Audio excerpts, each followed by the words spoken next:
নানা সমস্যায় জর্জরিত রাজধানী ঢাকা, জনদুর্ভোগ রাজধানীবাসীর নিত্যসঙ্গী। আর এই ভোগান্তির নগরে স্বস্তি ফেরাতে নিজেই রাজধানীর বিভিন্ন এলাকা পরিদর্শন করছেন প্রধানমন্ত্রী Tarique Rahman.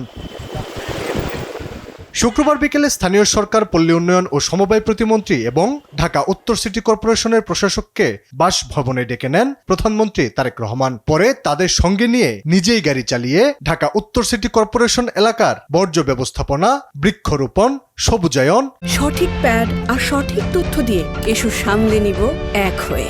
Mona Lisa sanitary napkin, পানি নিষ্কাশন ব্যবস্থা এবং নগর ব্যবস্থাপনার সার্বিক অবস্থা পরিদর্শন করেন।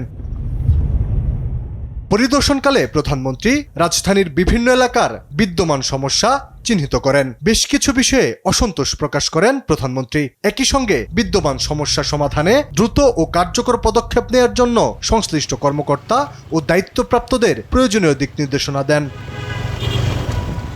এদিন রাজধানীর উত্তর সিটি কর্পোরেশনের ইসিবি চত্বর, মিরপুর ডিওএইচএস, দিয়াবাড়ি, উত্তরা সেক্টর ৩, ৪, ৫ ও ৬, এয়ারপোর্ট রোড সহ প্রায় ৩০টি স্থান পরিদর্শন করেন প্রধানমন্ত্রী তারেক রহমান।